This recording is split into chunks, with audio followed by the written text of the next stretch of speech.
tudo jóia por aí. Amanheceu mais fresco um pouco agora. Deu uma chuvinha, pelo menos por aqui onde eu tô, aqui na região centro-oeste, tá um pouquinho mais fresco. E pra vocês aí, como é que tá? Como é que tá por aí? Conta pra nós.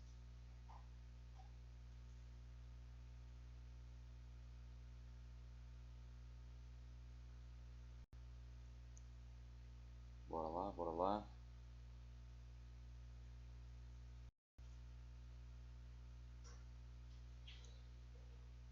Bom dia, bom dia.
Bom dia para todo mundo que tá aí, para você que tá assistindo aí pelo Instagram, para você que tá às vezes assistindo essa live aí pelo YouTube depois.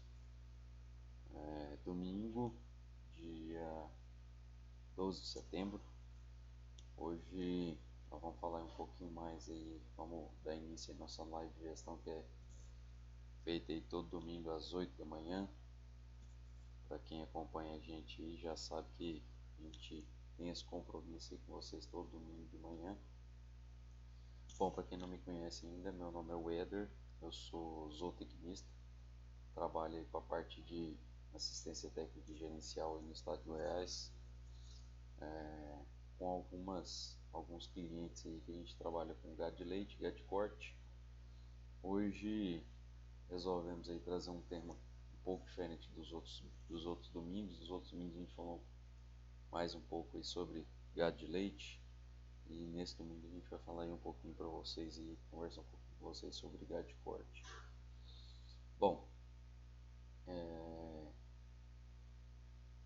para quem ainda não é inscrito no canal, clica aí no inscreva-se e inscreva no canal da gente aí, para dar uma força aí pra gente aí, pra gente poder atingir mais pessoas. Para quem está acompanhando a gente aí pelo Instagram, quem ainda não acompanha, bom dia, professor, tudo bem? Para quem ainda não acompanha a gente aí pelo Instagram, lá no link da bio lá a gente tem alguns materiais que a gente disponibiliza para o pessoal. Tem um aplicativo que a gente utiliza para o pessoal do gado de leite. E em breve vão ter algumas outras opções aí, algumas novidades aí que a gente deixar para o pessoal.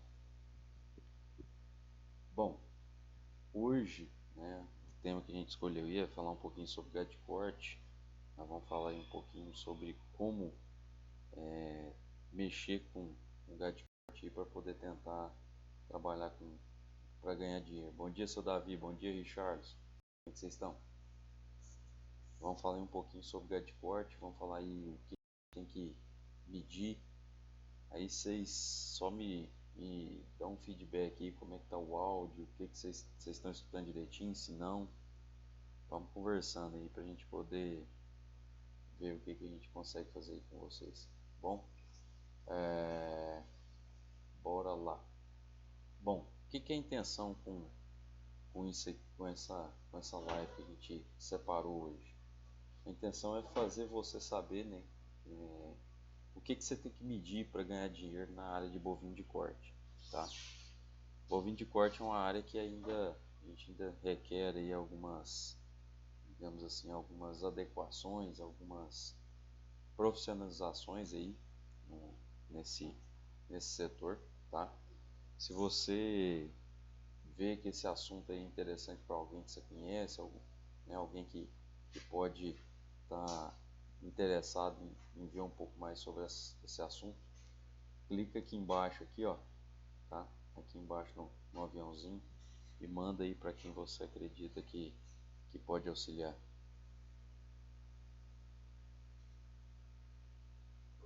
Bacana. Deixa eu só ver um negócio, deixa eu só responder um negócio aqui.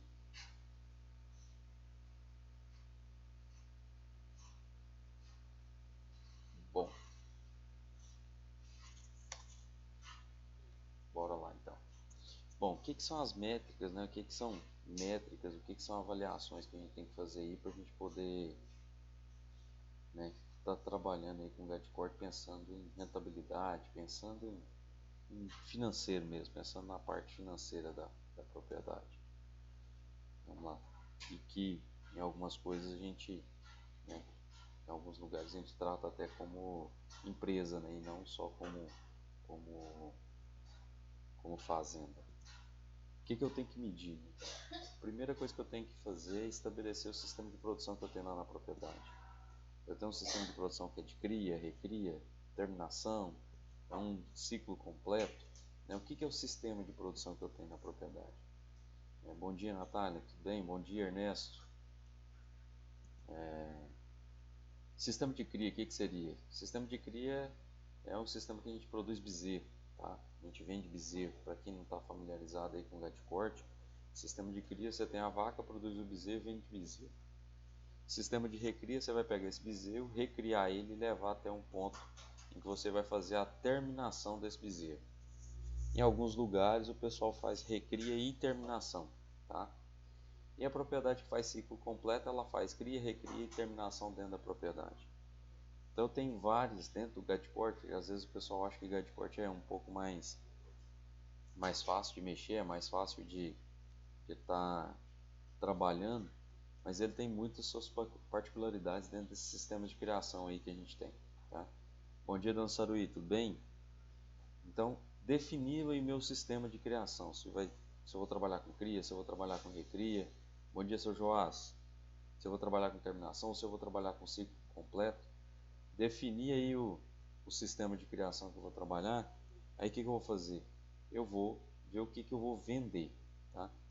E ao contrário de que muita gente aí pensa, tá? O pessoal aí pensa que quem trabalha com cria vende bezerro, quem trabalha com recria vende recria, quem trabalha com terminação vende o boi pronto.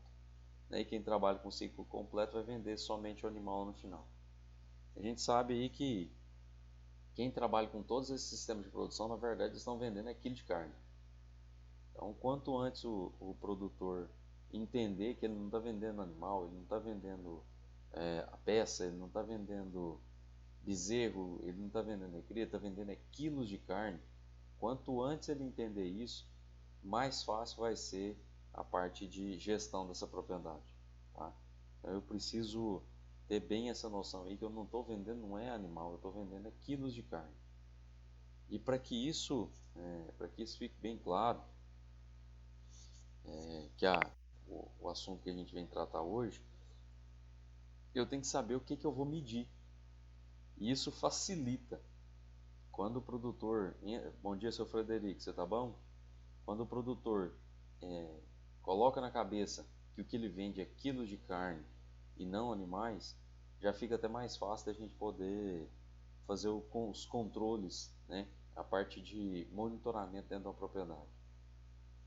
Quanto antes ele entender que ele está vendendo quilos de carne e não animais, mais fácil vai ser esse controle. Então o que eu tenho que fazer? Eu tenho que medir o peso desses animais. Então por isso que eu vendo quilos de carne. Eu vendo quilos de carne, porque isso é mais fácil de monitorar. Quando eu estou vendendo, quando eu estou vendendo bezerro na perna, que o pessoal fala, quando eu estou vendendo garrote na perna, qualquer um desses animais que eu vendo na perna, que o pessoal fala que é vender o animal, e muitas vezes eu não consigo ser eficiente dentro da minha propriedade, dentro da minha empresa. Por quê? Porque eu não vou me preocupar com ganho de peso, eu não vou me preocupar com qualidade desses animais, tá? Eu posso estar vendendo animais bem pesados, mas posso estar vendendo animais maneiros, né? E isso para mim não vai fazer a menor diferença. E quando eu não tenho esse tipo de pensamento, esse tipo de controle, o que vai acontecer? Eu vou começar a desleixar de algumas coisas, tá? Principalmente em relação a controles. Eu preciso ter essa noção que eu preciso ter esses controles, mas eu preciso saber o porquê que eu estou fazendo isso. Se não fizer sentido para mim que eu tenho que fazer controles, que eu tenho que pesar esses animais, que eu tenho que monitorar, controlar isso, dificilmente eu vou fazer esses controles de forma eficiente, tá? Então, o que eu tenho que fazer? Eu tenho que, durante a safra, tá? E para quem não está familiarizado, o que é safra? Safra, né, a gente pegou aí, herdou um termo aí do pessoal da agricultura, né? Safra é o período que compreende a parte de produção. Então, muitas vezes, em muitas propriedades, o pessoal estabelece aí que o período de safra ideal seria ali de julho a junho, tá? Julho de um ano do ano até junho do próximo ano. Isso seria um período de safra aí de um ano. No caso dos sistemas de produção, cada um tem suas particularidades, mas essa safra é importante eu fazer o fechamento dela. Bom dia, seu Fernando, você tá bom? É interessante e é necessário que eu faça esse fechamento da safra. Esse período aí entre junho e julho para a bovinocultura de corte ele é interessante por quê? Porque é quando eu consigo fechar ali todos os custos, eu consigo fechar as águas, eu consigo fechar a seca, eu consigo fechar a aparição e a venda desses bezerros, que normalmente eu vou vender esses animais ali para maio, por aí. Então eu já vou conseguir ter feito ali o fechamento da parte de receita. E faz mais sentido, tá?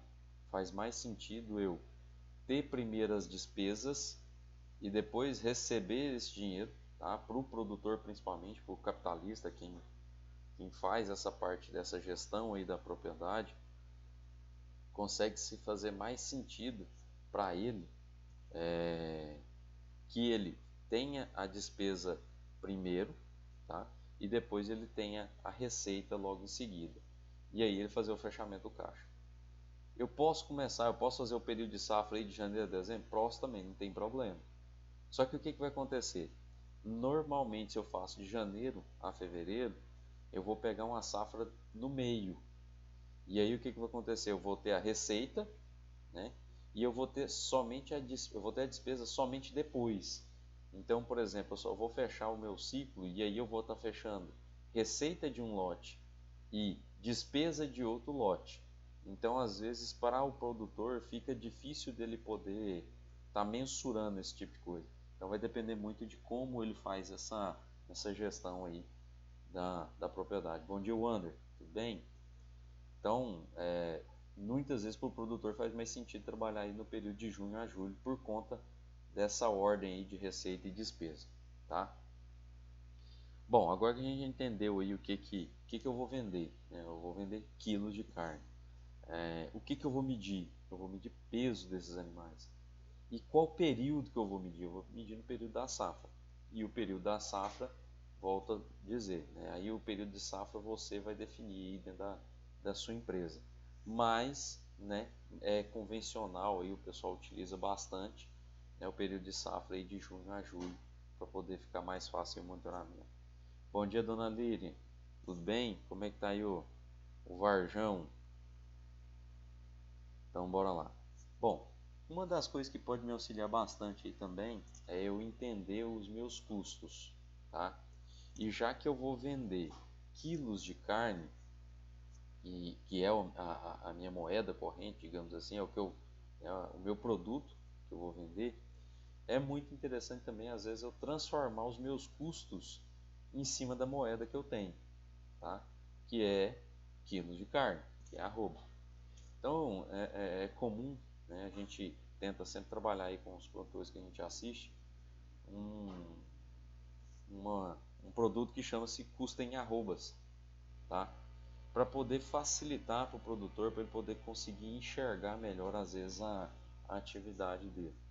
Eu peguei aqui um exemplo aqui de uma propriedade aqui né, de porte, e coletamos aqui os dados de custo dessa propriedade, e o custo operacional dessa propriedade aí, ela ficou, né, nesse período de R$ 887.552,45 de COI, tá? Só para deixar claro para vocês aqui, isso aqui é uma propriedade fictícia, tá? É uma propriedade fictícia para a gente poder trabalhar.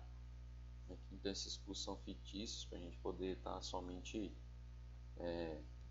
explicando aí para vocês como que funciona esse tipo de situação.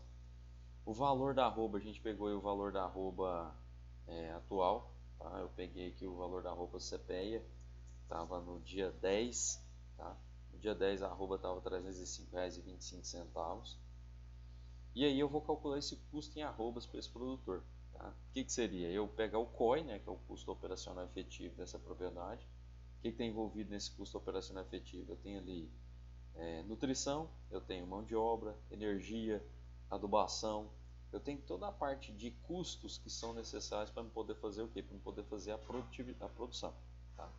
Então, dentro disso aqui está a maioria dos custos normais que a propriedade tem. E os que mais, né, impactam aí seria a parte de nutrição. Se eu faço aí uma suplementação mineral, tem um peso. Se eu faço suplementação com grãos, com alguns outros alimentos, o peso é maior, o peso altera, tá? Então, o que acontece? Mão de obra também é um peso muito forte em cima do nosso custo operacional. E aí, eu peguei esse custo de R$ 887.552,45 e dividi pelo valor da arroba, tá? Quando eu dividi o meu custo pelo valor da arroba, o que eu fiz? Eu achei o meu custo operacional em arrobas. Eu descobri que a minha empresa, ela teve um custo de, se eu não levar em consideração a parte de dinheiro, ele teve um custo de 2.907,62 arrobas durante esse período, tá? E essas 2.907 arrobas, eu tive que vender 2.907 arrobas, 2.907,62 arrobas para poder pagar esse custo, tá? Ou seja, se eu pegar isso e dividir durante os 365 dias do ano, 365 dias da nossa safra, aí, o que aconteceu? Eu tive que produzir para pagar esse custo algo em torno de 7.966 arrobas por dia. Weather, bezerro, recria, terminação, é tudo do mesmo jeito? O que vai alterar aqui quando eu estou falando de bezerros? Né? Quando eu vou vender bezerros, e o ideal é que a gente consiga fazer isso vendendo por quilo, tá? Esse é o ideal que a gente tem que fazer. Existem locais que a gente ainda tem a dificuldade de comercializar bezerros por quilo também. Isso é um fator que atrapalha a gente um pouco. Né? Existem algumas propriedades que o pessoal se reluta aí em comprar bezerro por quilo, apesar que eu acredito que seja a forma mais justa de fazer a comercialização de bezerro. Por quê? É justo tanto para quem vende quanto para quem compra. Porque para quem compra é justo porque ele está comprando somente a quantidade de quilos, né? Ele está levando ali, se ele está levando uma quantidade de quilos X, ele está pagando por ela. Ele não está pagando nem a mais nem a menos. É justo para quem vende, por quê? Porque aquela pessoa, se ela precisa vender quilos de bezerro, ela vai investir mais em nutrição. E se ela investe mais em nutrição, o custo dela aumenta consideravelmente. E aí eu preciso remunerar esse produtor, né, que produziu mais arrobas, de uma forma mais justa, de uma forma mais evidente, tá? A diferença quando eu vou trabalhar com bezerro seria o valor da arroba, tá? Normalmente o valor da arroba do bezerro ele está mais caro. Deixa eu até conferir aqui. Deixa eu buscar aqui, eu conto para vocês até quanto está valendo o valor da arroba aqui. Bora, só procurar. Lembrando que o valor da arroba normalmente sempre é mais caro, tá? Deixa eu pegar aqui. Bezerro, CPEA. Bezerro. Então, se eu pegar o bezerro aqui, hoje ele está valendo, no CPEA, né? Ele está valendo aqui 2.846,37. 2.000.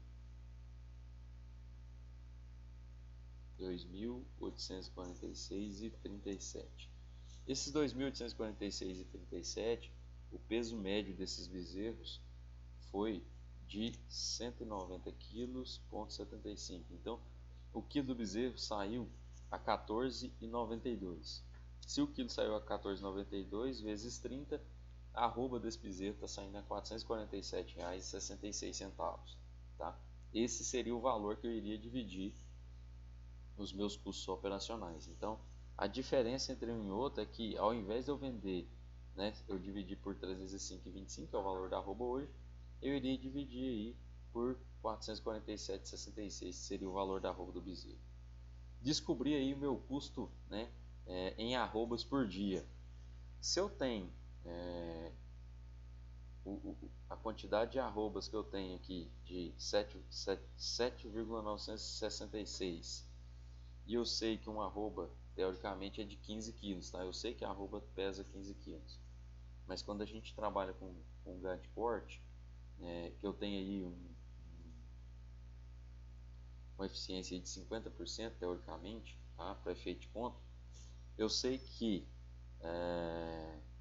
essas 7,966 arrobas vezes 30 quilos, eu preciso produzir naquele período de dia 238,98 quilos. Então, os meus animais têm que ter um ganho de peso diário de 238,98 quilos por dia. Se eu pegar uma propriedade aí que tem algo em torno de 750 animais, que seja cria ou recria ou engorda, eu vou pegar esses 238,98 e dividir pelos 750 animais. Eu sei que para eu pagar pelo menos as minhas despesas operacionais, tá? Cada animal meu tem que ganhar em torno de 319 gramas. Éder, o que quer dizer isso? Isso quer dizer que se os seus animais estiverem com um GMD menor do que 319 gramas, você está perdendo dinheiro. Você não está conseguindo pagar nenhum custos operacionais.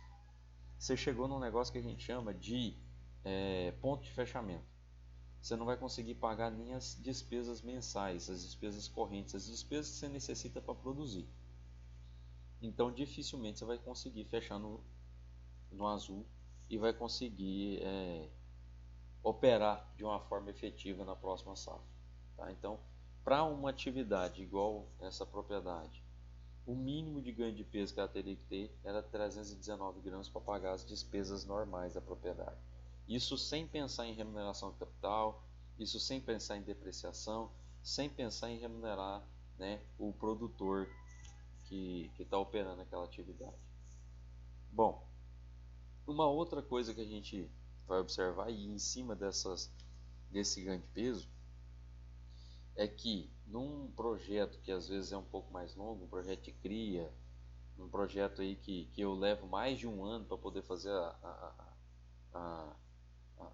a parte operacional dele, num projeto aí de ciclo completo, onde eu vou produzir o bezerro, né? Eu vou pegar esse bezerro depois, fazer a recria, depois fazer a terminação dele, num projeto que tem mais de um ano. Quando eu vou fazer o fechamento dessa safra, a título de eu entender se a propriedade está sendo efetiva ou não, eu faço um negócio que é medir o estoque animal. Tá? Que é estoque animal? É a quantidade de animais, de quilos, né, de animais que eu tenho dentro dessa propriedade. Então, aquela quantidade de gramas que eu tive lá de ganho de peso, ela vai me gerar um estoque de animais dentro dessa propriedade. E essa variação de estoque ela tem que ser maior, né? Se eu pensar aí em termos de quantidade de quilos que eu tenho vezes o valor da arroba, ela tem que ser maior do que os meus custos operacionais. E aí eu tive margem nessa propriedade. Se esse estoque eu não conseguir pagar nem os custos operacionais, dificilmente eu vou ter uma empresa saudável financeiramente. Tá? Então é o que a gente chama de VIA, tá? A variação de inventário animal. Eu tinha uma quantidade quando eu iniciei, e aí passou esse período de safra, eu tenho que ter uma quantidade maior, né, de quilos dentro dessa propriedade, um estoque de arrobas maior, e esse estoque de arrobas, vezes o valor da arroba no dia, ele tem que cobrir esses custos operacionais da minha propriedade. Tá? Faz sentido para vocês aí? Qualquer pergunta que vocês tiverem, manda para a gente no chat aí que a gente vai conversando. Tá? Hoje eu empolguei aqui conversando aqui, esqueci de falar para vocês aí, tá? Perguntas aí, vocês podem mandar no chat aí que a gente vai conversando, tá bom? Bom, então o que um produtor, né, o que um empresário da parte de corte, o que ele tem que fazer? Ele tem que se organizar para fazer essas pesagens. O Éder tem que fazer pesagem aí todo mês, toda semana, de 15 em 15 dias. Vai depender muito do equipamento que você tem. Eu posso fazer pesagens em balanças, que seria o mais normal da gente, né, o ideal da gente fazer, tá? Porque aí a balança ela me daria mais precisão nos controles de ganho de peso, na organização da propriedade.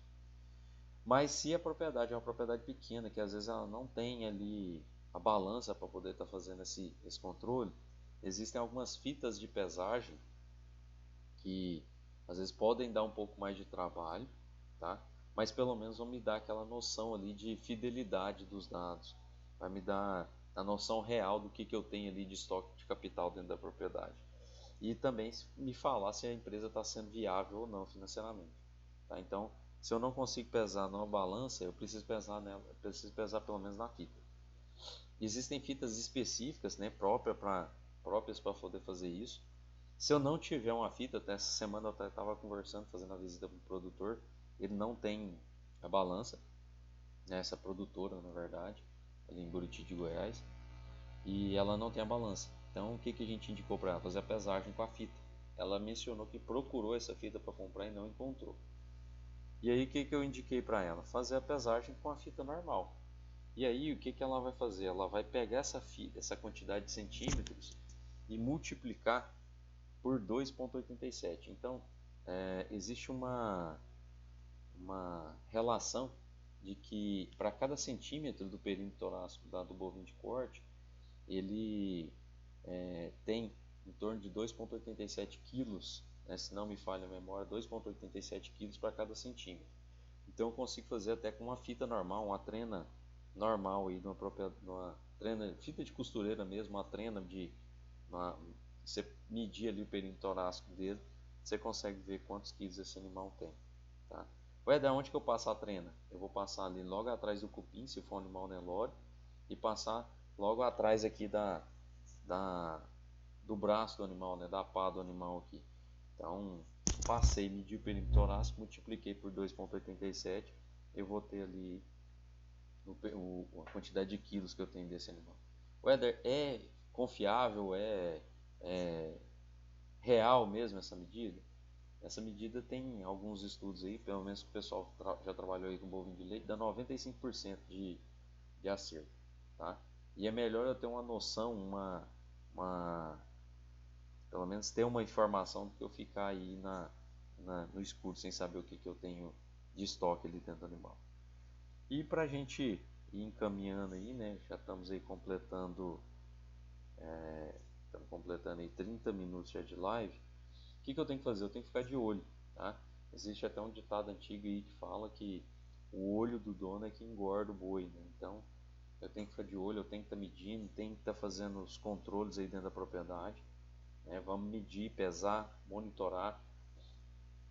E se eu perceber que o ganho de peso ele não está aquilo que eu quero, né? Aquilo que eu necessito para poder pagar as contas aí da propriedade, o que eu vou fazer? Eu vou conversar com quem faz a parte de assessoramento nutricional da minha empresa e vou conversar com ele. Ó, os animais não estão tendo o ganho de peso necessário aí para a gente poder pagar as contas. Tá? Então vamos ajustar, vamos ver o que a gente precisa fazer no plano nutricional para a gente poder deixar a nossa empresa aí mais eficiente. Tá? Bom, pessoal, agradeço demais aí vocês que acordaram no domingo de manhã aí, domingo cedo. Muito obrigado pela presença de vocês. Agradecido demais por vocês estarem presentes aí. E tenho lá no link da bio, no link do meu perfil, tem um link para um site. Nesse site a gente tem lá os nossos caminhos, né, os nossos contatos, desde o canal do YouTube, que a gente vai postar esse vídeo lá mais tarde, até o nosso grupo do WhatsApp. Tá? Tem um grupo do WhatsApp que a gente manda constantemente aí informações, matérias, algumas informações para quem participa lá com a gente. A gente já tem aí 2 grupos do WhatsApp já funcionando, que a gente conversa aí com os produtores, com técnicos também, tá? E qualquer coisa que a gente puder auxiliar vocês aí, estamos à disposição, tá? Fiquem à vontade, pode mandar pra gente um direct aí, pode mandar pra gente um WhatsApp, que a gente está aí para poder auxiliar. Esse tema aqui foi, inclusive, foi uma sugestão de um colega, tá? Um colega acompanha a gente aí nas redes e acompanha a gente lá no nosso grupo, colega da assistência técnica também. E se vocês tiverem alguma sugestão de tema, alguma coisa que a gente puder auxiliar vocês, manda pra gente aí que a gente prepara o material e conversa com vocês nesses próximos domingos aí, tá bom? Um abraço para vocês, fiquem com Deus e aproveita o domingo aí com a família, tá bom? Um abração, até mais.